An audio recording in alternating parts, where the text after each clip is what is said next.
శ్రీ గురుభ్యో నమః. శ్రీమాత్రే నమః.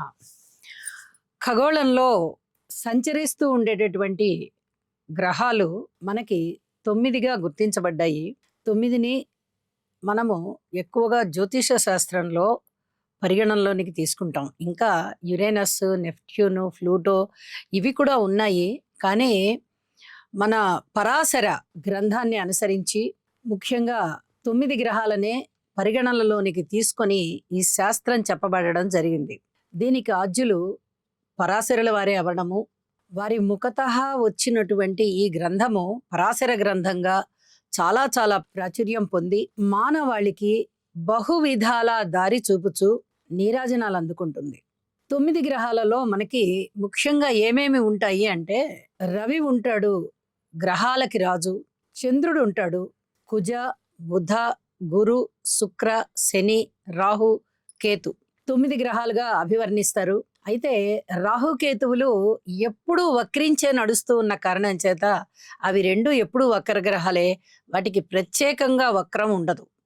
వాటి యొక్క గమనమే వక్రం కాబట్టి అవే వాటికి వక్ర గ్రహాల కింద లెక్క. పైగా అవి ఛాయాగ్రహాలు. ఏ రాశి అనుసరించి ఉంటాయో, ఏ నక్షత్రాన్ని ఆధారంగా చేసుకొని నడుస్తూ ఉంటాయో ఆ అధిపతుల ఫలితాలు ఎక్కువగా ఇస్తూ ఉంటాయి.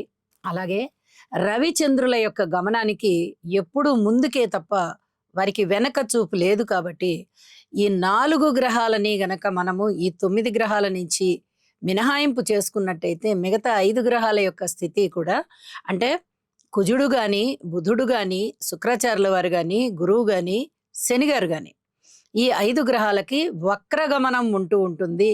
పండితులు గణన చేసి ఈ గ్రహగోళంలో ఏ విధంగా ఈ గ్రహాలు వెనక డిగ్రీలకి వెళ్తాయి, అంటే వక్రగతి చెందుతాయి అనేది పరిగణన చేసి మనకి పంచాంగంలో తెలియచేస్తారు. దానిని ఆధారం చేసుకొని మేము ఆ ఫలితాలను తెలియచెప్తూ ఉంటాము. ఇప్పుడు గ్రహగోళంలో శని గారి యొక్క స్థితికి వక్రత వచ్చి ఉన్నది. కాబట్టి ఇప్పుడు శనిగ్రహం వక్రించింది అని చెప్పి తెలియచెప్పుకోవడం అనేది జరుగుతోంది. ఇది ఎప్పటి నుంచి ఎప్పటి వరకు జరిగింది అంటే, శని గారి యొక్క సంచారము మీనరాశిలో జరుగుతూ ఉంది. ఇప్పుడు జూలై నెల 26వ తేదీ నుంచి ఈ శనిగ్రహం వక్రించి ఉన్నది. అది ఎన్ని డిగ్రీల దగ్గర వక్రించింది అంటే 20 డిగ్రీల 36 నిమిషాలు. చిన్నగా అదే రాశిలో వెనక్కి వచ్చి ఉత్తరాభాద్ర 4వ పాదం అంటే 13 డిగ్రీల 51 నిమిషం ఇక్కడ వరకు వక్రించి దాని తదుపరి మళ్ళీ రుజుమార్గంలోకి వెళ్తుంది. అంటే శనిగారు ఎక్కడ వక్రించి ఉన్నారంటే, రేవతి నక్షత్రం 2వ పాదంలో వక్రించి ఉండి 2వ పాదం నుంచి మొదటి పాదము, మొదటి పాదం నుంచి ఉత్తరాభాద్ర 4వ పాదం, ఈ 3 డిగ్రీలలోనూ వక్రించినటువంటి నడకతో ఉంటారు. అయితే వారి దృష్టి మటుకు మారదు, దృష్టి మటుకు ముందరికే ఉంటుంది అని చెప్పి తెలియజేస్తున్నాను. అంటే సుమారుగా 6 డిగ్రీల 46 నిమిషాల దగ్గర వారు వక్రించారనమాట. అన్ని నిమిషాలు, అన్ని డిగ్రీలు వక్రించి ఉన్నారనమాట. అయితే ఈ వక్రత వల్ల ఏమి జరుగుతుంది అంటే, చాలా వరకు ఇబ్బందికరమైన ఫలితాలే జరుగుతాయి. శుభగ్రహాలు వక్రిస్తే చాలా మంచిది. గురువు గారు కానీ, శుక్రాచార్యుల వారు కానీ వక్రిస్తే చాలా చాలా మంచిది. కానీ ఈ అశుభ గ్రహాలు అని చెప్తాం. అంటే నైసర్గిక గ్రహాలలో అశుభ గ్రహాలు ఏమేమిటి అంటే, కుజుడు కానీ, ఒంటరిగా ఉన్నటువంటి బుధుడైనా, లేకపోతే శుభగ్రహాలతో కలవకుండా మిగతా గ్రహాలతో కలిసినటువంటి బుధుడైనా, కుజుడైనా వక్రించి ఉన్నట్లయితే చాలా వరకు ఇబ్బందులకు దారితీస్తాయి. అవి ముఖ్యంగా ప్రకృతి వైపరీత్యాలకి దారితీస్తాయి అని చెప్పి తెలియచెప్తూ, ఈ మీనరాశిలో శనిగారి యొక్క వక్రగతి ఏ విధంగా ఉంటుంది, ద్వాదశ రాశుల మీద అనేటటువంటి ముఖ్యమైన అంశాలు ఇప్పుడు మనం తెలియచెప్పుకుందాము. అయితే శనిగారి యొక్క స్థితి వక్రించి అదే రాశిలో ఉండి 13 డిగ్రీల 51 నిమిషం వరకు వచ్చి మళ్ళీ 13 డిగ్రీల 52 నిమిషాల దగ్గర నుంచి మళ్ళీ రుజుమార్గంలో సంచరిస్తూ ఉన్నారు వారు. ఇది గమనించాలి. ఈ రోజులు ఎన్ని పడతాయి అంటే, ఉత్తరాభాద్ర నక్షత్రము 4వ పాదం దగ్గరికి వచ్చేటప్పటికి డిసెంబర్ 2 వరకు వక్రించినటువంటి స్థితి ఉంటుంది.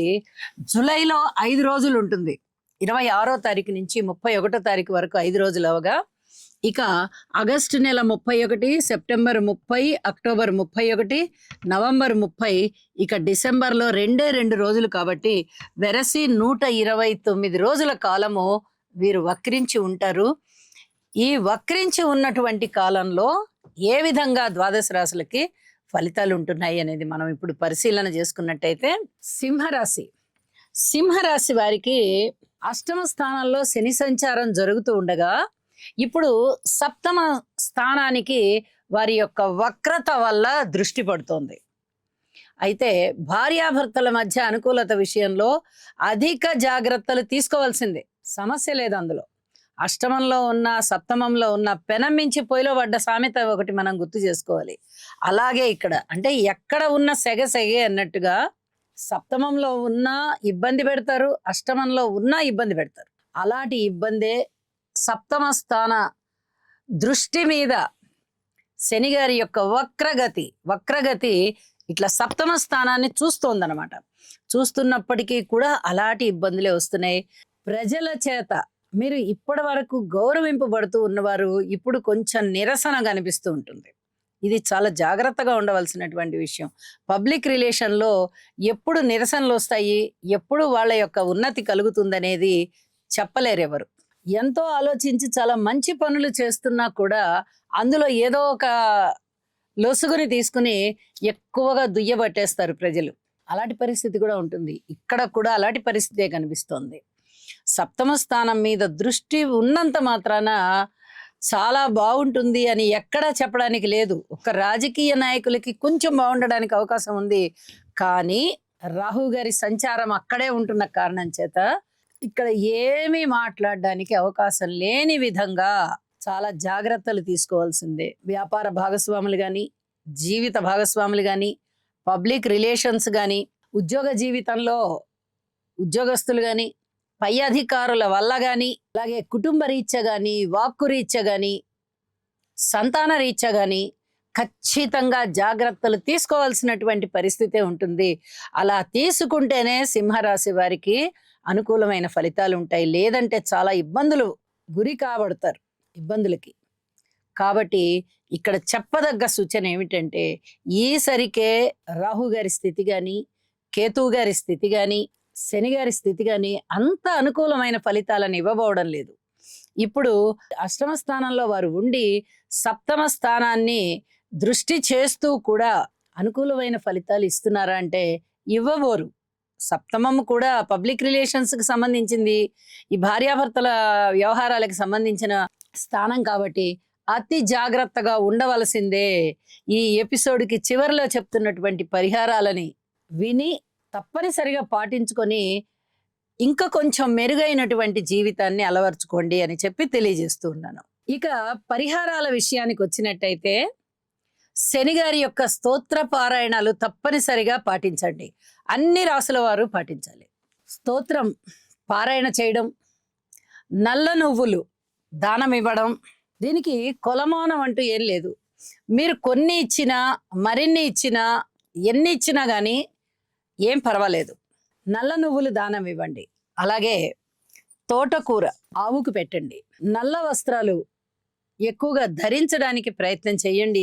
దానము చేయడానికి కూడా ప్రయత్నం చేయండి. అలాగే ఈశ్వరారాధన చేయండి. శనిగారి స్తోత్రాలు పఠించాలి. అలాగే ఇనుము దానం ఇవ్వాలి. ఏదో ఒక ఇనుము, చిన్న ముక్క అయినా, ఒక పెద్ద రేకు అయినా, ఏదైనా మీకు ఎంత పరిమాణంలో ఇవ్వవచ్చు అనుకూలం ఉందో అంత పరిమాణంలోనూ దానం ఇవ్వండి. ఇనుప రేకు. శనిగారి స్తోత్రాలు నిరంతరం పారాయణ చెయ్యండి. భగవద్గీత చదవండి. అలాగే కాలి నడకన వెళ్ళడానికి ప్రయత్నం చేయండి. ఎక్కువ దూరాలు వెళ్ళమని చెప్పను నేను. ఏమాత్రం సమయం ఉన్నా కాలి నడక, దాంతో మీరు చాలా వరకు ప్రశాంతత, ఉపశాంతి పొందుతారు. అలాగే పొద్దున్నే జాగింగ్ అంటారు కదా, అలాంటి జాగింగ్ చేయండి. అది నడక కాదు కదా, కొంచెం పరిగెత్తినట్టుగా ఉంటుంది, మనిషికి ఉత్సాహాన్ని ఇస్తుంది. కాబట్టి ఉదయం పూట జాగింగ్ చేయడం వీలైనంత వరకు చెయ్యండి. అలాగే ఈశ్వర ఆరాధన చేసేటప్పుడు ప్రతిరోజు స్తోత్రాలు చదువుకోవడము నెలకొకసారో 2 నెలలకొకసారో అభిషేకం, శివాభిషేకం చేయడం. ఇవి చాలా వరకు మీ యొక్క ఈ శనిగారి వక్ర స్థితి వల్ల ఏవైనా బాధలు ఇస్తున్నారా అంటే ఆ బాధల్ని ఉపశమింపజేస్తాయి. ఇది చాలా చెప్పదగ్గ సూచన అండి. చాలా వరకు ఉపశమింపజేస్తాయి. ఇన్ని పరిహారాలు చెప్పున్నా. ఇన్ని పరిహారాలలో కనీసం ఒక 3 వంతులు పరిహారాలనైనా పాటించండి. ప్రశాంత జీవితంతో ఉంటారు అని చెప్పి తెలియజేస్తూ సర్వే జనా సుఖినో భవంతు.